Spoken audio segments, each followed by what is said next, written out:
Whenever you don't succeed, try again. We have all heard the saying at least once in our lives, but do we ever listen to it?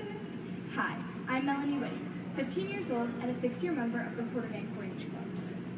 Whenever you can't do something, a little voice inside your head may say, I don't want to do this anymore, and you give up. To change this self-defeating thought in your head, I'm going to give you a few examples of some very famous people who could have given up but didn't. These people had a passion and perseverance for their long-term goals. These people had stamina. In other words, they had grit.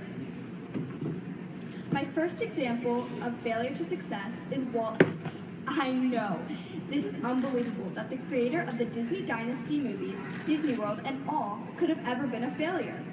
He actually had a number of failures and setbacks that included bankruptcy. Let's take a quick look at his journey. Walt Disney was born in 1901. In 1919, Disney had taken a job with the Kansas City Star, the local newspaper, when he was fired by the editor for lacking imagination and having no good ideas. Later, Disney started a company called Laugh-O-Gram, producing cartoon animations. His cartoons were shown as the start of the films. However, his success with Laugh-O-Gram was short-lived, as the company declared bankruptcy in 1923. After this, Disney moved to Hollywood, where his brother Roy was living at the time. Disney was just 22 years old. Together, the brothers formed the Disney Brothers Studio, which later became called the Walt Disney Company. The company was formed to produce the animated films. However, it wasn't until 1928, 5 years later, when the Disney created Mickey Mouse. That's when things really started to take off, but not before experiencing a number of gut-twisting failures and setbacks. Next, J.K. Rowling. J.K. Rowling wrote all 7 books of the Harry Potter series. She is one of the most famous authors in history. Who would have thought that J.K. Rowling could have been so unsuccessful? Here's how. Born in 1965, she grew up with a tumultuous childhood that included a difficult relationship with her father while dealing with the illness of her mother. At the age of 17 years old, she applied to Oxford University, but was rejected. She enrolled at the University of Exeter, where she received her Bachelor in Arts and French in Classics. One day, while on a train in 1990, the idea of a young wizard popped in her mind. She was 25 years old. A few short months later, her mother died.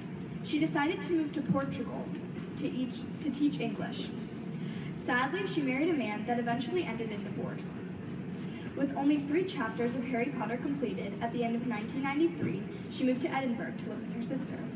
At that point, she failed at just about everything she ever attempted to do. She was diagnosed with clinical depression and was suicidal. 2 years later, 5 years after the initial idea had come to her, she managed to finish the manuscript for Harry Potter and the Sorcerer's Stone. She tried for a year to get it published, but all 12 major publishing houses had rejected her book.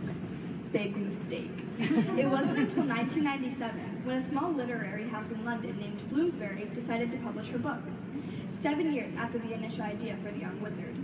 By 2004, Rowling had become the first author to become a billionaire through book writing. My last example of failure to success is Winston Churchill. Winston Churchill, born in 1874, was the Prime Minister of the United Kingdom, 1951 to 1955. In 1893, Churchill applied to attend the Royal Military College. He failed that exam 2 times, and on the 3rd try he succeeded, but only after changing from the infantry division to the cavalry division, which had a lower entry requirement.